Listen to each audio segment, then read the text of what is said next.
জটিলতা কাটিয়ে দীর্ঘ 9 বছর পর হচ্ছে এসএসসি পরীক্ষা। পুলিশের কড়া নিরাপত্তার মধ্যে লাভপুর কলেজে হচ্ছে পরীক্ষা।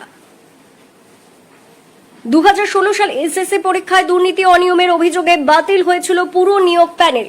দীর্ঘ 9 বছর পর সুপ্রিম কোর্টের নির্দেশে ফের রাজ্যে শুরু হলো এসএসসি পরীক্ষা। শনিবার বীরভূমের লাভপুর শম্ভুনাথ কলেজে অনুষ্ঠিত হচ্ছে নবম দশম শ্রেণীর শিক্ষক নিয়োগ পরীক্ষা। সকাল থেকে পরীক্ষার্থীরা হাজির হচ্ছেন কলেজ চত্বরে। এই কলেজে মোট পরীক্ষার্থীর সংখ্যা 998 জন, এর মধ্যে পুরুষ 480, মহিলা 518 জন। পরীক্ষার্থীদের সুষ্ঠুভাবে পরীক্ষা দেওয়ার জন্য কলেজ ও আশপাশের এলাকা ঘিরে রেখেছে জেলা পুলিশ। বাড়তি সতর্কতায় মোতায়েন করা হচ্ছে প্রচুর পুলিশ কর্মী। এদিকে এসএসসি ইতিমধ্যেই 1806 জন অযোগ্য প্রার্থীদের নাম তালিকা প্রকাশ করেছে। এর মধ্যে দুজনের পরীক্ষা কেন্দ্র পড়েছিল লাভপুর শম্ভুনাথ কলেজে। কোর্টের নির্দেশে তাদের পরীক্ষা দিতে দেওয়া হচ্ছে না। অযোগ্য শিক্ষক তালিকায় নাম থাকা 2 পরীক্ষার্থীর রোল নাম্বার হাইলাইট করে নোটিশ আকারে ঝুলিয়ে দিয়েছে কলেজ কর্তৃপক্ষ। 9 বছর পর এসএসসি পরীক্ষা কেমন লাগছে? অবশ্যই ভালো লাগার বিষয়, ভালোই লাগছে। কারণ এটা এখন উৎসবের মতো হয়ে গেছে। তো অনেক আগে থেকে ধরুন, আগে যেমন ছিল প্রায় পরীক্ষা নেওয়া হতো, সেক্ষেত্রে প্রিপারেশনটা ভালো হতো। এখন তো পরীক্ষার কোনো সেরকম নামগন্ধ নেই বলতে গেলে।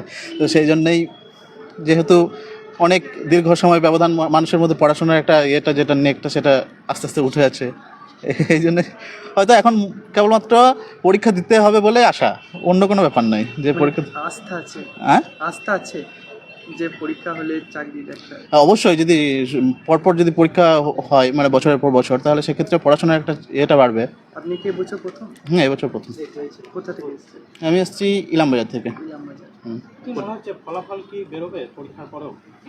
পরীক্ষার পর ফলাফল বেরোবে বুঝলাম না আপনার কথা। জটিলতা কি থেকেই যাবে না আপনাদের কি মনে হয়? না, এবছর যেহেতু স্বচ্ছতার একটু আভাস দিচ্ছে, তাই সরকার মনে হয় স্বচ্ছভাবেই হবে। আপনার নাম? আমার নাম দিলওয়ার হোসেন। 9 বছর পর এসএসসি কেমন অনুভূতি লাগছে? অনুভূতি বেশ ভালোই লাগছে, কারণ যেই যে 9 বছর পর যে বসতে পারছি, যদিও আমাদের জুনিয়র যারা আছে তারা প্রথম, কিন্তু আমার ক্ষেত্রে 2 বছর পেরিয়ে গেছে, আর আমাদের সিনিয়ররা তো 9 বছর বসতেই পায়নি। তো অবশ্যই খুবই ভালো লাগছে, এবং এটা আমাদের ভাগ্যের ব্যাপার যেই দিতে পারছি এসএসসি। আচ্ছা, বারবার যে দেখা যায় এসএসসি নিয়ে যে জটিলতা, বা যেভাবে এসএসসিকে নিয়ে যেভাবে কোর্ট কেস থেকে শুরু করে একটা জটিলতা থেকে যায়, সেই জটিলতা কি কোথাও কেটে এই যে নতুন না, এবার জটিলতা হওয়ার কোনো প্রশ্নই আসে না, কারণ যাদের চাকরি গেছে তারা আছে, তাদের ভবিষ্যৎটাও আছে। সেক্ষেত্রে জটিলতা আমার মনে হয় যে ব্যক্তিগতভাবে আমার মনে হয় জটিলতা হবে না এবার। এবং কোর্ট নির্দেশ দিয়েছে যে অযোগ্যদের এই পরীক্ষায় বসতে যাতে না দেওয়া হয়, সেই নির্দেশও কোর্টের তরফ থেকে দেওয়া হয়েছে। কোথাও কি আশ্বস্ত হচ্ছেন যে হ্যাঁ? আশ্বস্ত কিছুটা হয়েছি, কারণ 19 জনের মতো বাদ চলে গেছে, আর কিছু যেগুলো আছে সেগুলো কোর্টের নজরদারিতেই চলছে এক্সামটা। অতএব ভবিষ্যতে দেখা যাবে। কোথা থেকে আসছেন? আমি ইলামবাজার থেকে। এই বছর কি প্রথম আপনার? হ্যাঁ। আপনার নাম? আমার নাম শেখ।